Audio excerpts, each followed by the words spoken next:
Hi, and welcome to Weather Answers with Rich. I'm your host, Esmeralda Zamora, and today I'll be joined by meteorologist Rich Segal. We're going to be tackling your biggest weather questions and digging into Rich's latest weather blog. If you've ever wondered why does that happen, this is the place for you. So let's get into it. Rich, thanks for joining me. How you doing? I'm doing well today. Thank you for having me. We're recording this on November 24th on a hmm Monday. hmm So we're going to go through some of viewer questions that were submitted to you, as well as a fun blog that you published over the weekend. Let's get into the first question. And that question is pretty fun. It's which season is the hardest to forecast? This question did not come through reported at KXAN.com, but Oh. rather when I was at one of the local stores doing some shopping, and a viewer came up, introduced herself, and she said, "Which season is the most difficult for you to forecast?" And it was a very easy one because we live in Texas. It is winter. That is, for me at least, I can't speak for the other four Mets in our station, but Mhm. for me, winter seems to be the one that holds the bigger challenges. And I have a graphic and a few other pictures to show. The graphic will clearly indicate that there are two variables that we have to decide. First of all, is the jet stream weak or strong? Because if it's a weak jet stream, this will allow for the Arctic air to spill south. In a recent interview that I did with Shel Winkley from Climate Central, he said sometimes the jet stream has a tendency to be a little bit lazy and there are wobbles in it. If it's a strong jet stream, then it will serve to keep the cold air away. I'll show you that in a minute. Then the other variable is, as far as precipitation goes, will we have snow? Will we have freezing rain? Or will we have sleet? And that is all based on temperature fluctuations at all levels of the atmosphere. So here is the example in the Arctic oscillation positive phase of a strong polar jet that you see as the arrows continue to move from west to east, which is where the jet stream dictates weather patterns to go to. But this is an example of a strong jet stream where the polar jet stays well to the north. And in that orange shade that we have in Texas, that just keeps our air warm. But when there are dips in the jet stream, like we see here, the jet stream enters in Oregon and then takes a dip down through Colorado and on into Texas. That blue shade indicates the colder air. Now, some of that cold air may be in the form of Canadian air. Sometimes a parcel of very brutal cold air is dislodged from the Arctic, gets caught up in that north to south jet stream flow where you see it come down into Texas, and that's when we have some of our coldest air. So that is element number one. Element number two has to do with the precipitation. If we have to have all levels of the atmosphere at 32 degrees or lower from the clouds to down here at the surface. If we have that in the upper atmosphere, in the middle atmosphere, and the surface here, if we have 32-degree temperatures or lower, because all of this starts as snowflakes anyway, and if we have a constant temperature of 32 or below at all levels, then we will get snow. But if we see in the middle of the atmosphere, we have dropped from the highest levels of the atmosphere down into the middle atmosphere. We start with temperatures at 32 or below. Then, as it encounters some warmer air, the temperature rises above 32 and then back to 32 or colder when it hits at the surface. When the snow melts in that middle layer, then it becomes rain uh, rain, and then back to 32 or colder, we get those sleet pellets. And then freezing rain starts as snow. This is when, again, we're below 32 degrees. It Mhm. completely melts at the mid levels. Now, going back to sleet, there's a thin layer about 2,000 feet wide where the temperature gets a little bit above 32. So there's not a complete thaw. I forgot to mention that. There's not a complete thaw of that snowflake. And so they'll turn into ice pellets or sleet as we know it. But for freezing rain, there is a wider margin of warmer air at the mid levels of the atmosphere that converts those snowflakes into rain. But then when we have ground surface temperatures at 32 or lower, it freezes upon contact, and that's when we have the freezing rain or freezing drizzle. And that's how we forecast for the winter. But there are challenges galore with these forecasts. Summer is easy. That's the easiest Summer's season. easy because nothing's going on but That's correct. rain. All we have to do is figure out, are we going to have 95-degree weather, triple digit weather? But winter is the more difficult to forecast because of the variables that go into cold and precipitation. What about specifically in Texas? Is winter Well, still the hardest to yeah, oh yeah, forecast? yeah, and I was speaking specifically to what we have here in the state. Mm. Yeah, normally our winters here in Texas aren't too crazy, but I feel like lately it's been a lot of sleet or ice or sometimes snowstorm or not snowstorms, but ice storms. They're likely to get more of these ice storms up north in the northern part of the state. I think for the Panhandle and the South Plains, most of the time they're getting snow. But you Yeah. get up into the Dallas-Fort Worth area, sometimes they do get their fair share of ice, more than perhaps we do Yeah. down here. And we know from history that when we have ice storms down here, it paralyzes us completely. Yeah, it does. But I feel like we get more slush than ice, right? Well, ultimately, yes. We got slushy Texas winters. Our second question here is, does a warm November mean winter will be harsh? We did have a pretty warm November this year. So far, we've had it. Today was another day, as we record this on the 24th of November, where the temperature was above normal. Mhm. Realistically speaking, there's no strong connection between a warm November and a harsh winter. Now, that does not mean that we will not have a harsh winter. I don't think we'll have one this year. It always depends on the state of the atmosphere. It also depends on the ocean cycles, as we talk constantly about a developing El Nino or a La Nina, because as we all know, weather patterns fluctuates. Weather is not a constant. It is a variable that we have weather changes all the time. Now, December, DJF, where the arrow is pointing, stands for December, January, February. That blue bar indicates the chance of La Nina. Now, the chance of La Nina goes down, but it is still dominant, down to around 50-55% for December, January, February.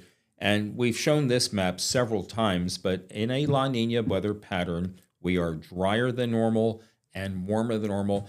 In November, we've had more, as Kristen likes to call these sometimes on our weather show in the morning, red box days, which means that we've had temperatures above normal. And again, as I said, we've had one today, and we'll have another one tomorrow. So in a warmer November and in a developing La Nina, as far as that goes, we don't think that we'll have a harsh winter this year. And it really does depend on your definition of what a harsh winter is, like February of 2021 when we had the snow and the ice.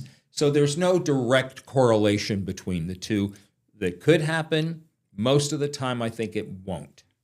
Wow. Okay. So we can expect to have a normal winter this year? I think so. Yeah. I think that's what I've been I hearing think a lot of. temperatures will be a little above normal, and precipitation, again, will be a little below normal. We're still waiting for the Climate Prediction Center to put out its December, January, February seasonal forecast. That should happen later on this month, and we'll let you know what they say. I think it's either going to be at or above normal for temperatures, near normal to below normal for precipitation. I'd Near rather normal it be the below. opposite. Me too. Now that you put it that way, I would rather it be the opposite. So why is it that we have to wait towards the end of November to kind of see what that winter outlook is going to look like? That's when they produce. That's when they get all of their data together and figure out what part of the country. It's not just Texas that they forecast for. It's the entire lower 48 plus Alaska plus Hawaii, and usually towards the latter half of the month. So any day now, really, because we're towards the end of we're in the back half end of the month anyway. But that's why it takes them a while to put all their data together. They'll come out with an individual forecast for December, and then the seasonal forecast for the meteorological winter months of December, January, and February. Nice. So we will wait for that We'll wait. here It could happen today. a couple days. And Nick will be the first one to tell us about it. Yeah, maybe he'll tell us about it on Nick's first warning. Maybe he will, and I wouldn't bet against that happening. Well, our third and final question is, do seasons dictate other seasons? And this question came from one of our employees here at the station, Jacqueline. She got me the question about the mild November meaning a harsher winter, but then she took this one step further. Seasons are the result, as the graphic says, of the Earth's orbit. Now, the Earth is not tilted at zero. The Earth is tilted on its axis at 23.5 degrees. And I made a note to explain that. There's one. Here's the note that I made. Is it a 'cause drawing? I had to look this up. Earth is tilted at 23.5 degrees. There's a hypothesis that says It's due to a collision that it had with a Mars protoplanet called Theia. And so Whoa. that's why there's a tilt. That's the hypothesis. The tilt leads to direct or indirect sunlight, which is the reason that when it is summer in the northern hemisphere, it's winter in the southern hemisphere. Mm-hmm. When it's winter in the northern hemisphere, it's summer in the southern hemisphere. That's a tongue twister right Oh, there. it really is. And so our chief graphics person here is my colleague, meteorologist Tommy House, and he shows you here the Earth's tilt. So you can see it is tilted at an axis of 23.45 degrees. And that is the reason. And you can see the orbit as we continue to watch this right there, you see. And so again, it's more of a Earth's tilt than anything else about seasons dictating other seasons. Wow. So it's just the place that we are put in on the Earth, pretty much. Yes. Well, these were the 3 questions that we had here for Weather Answers with Rich, but you have a blog relating food and the climate crisis. How do those two relate? Yeah, this was a very interesting article. Monday for me is my climate day, and this is when we talk about things like this, the impacts of the climate crisis. And Climate Central came out with an article on how food is related to the climate crisis. What was interesting, and I'll show you the second graph coming up, what was interesting is there was a survey done by another company that Climate Central linked down to, and it was interesting to see what they had. But the impacts of the weather extreme leads to things like risks to the food security and the health of the product. Now, we're talking about things like how the weather dictates crop damage, which leads to reduced crop yields, which leads to supply chains being affected. And by supply chain, we're talking about the chain of events that goes from what the farmers grow to the transportation of those products to the stores where the food is taken to your table. There is a direct correlation between all 4. It is a chain. That's the supply chain. But here's what was interesting. I've never spoken to anybody when we've talked about the climate crisis and said, what's the biggest thing or what are your biggest concerns when it comes to the climate and how it affects you? And a lot of the people would say the heat, because when you hear global warming, you think that the planet is getting warmer, and indeed it is. And they would also say not just the heat, but the drought, the flooding, things like that. But what was interesting is in the study done by GlobeScan, this graphic courtesy of GlobeScan, 30,000 plus people were surveyed, and the number 2,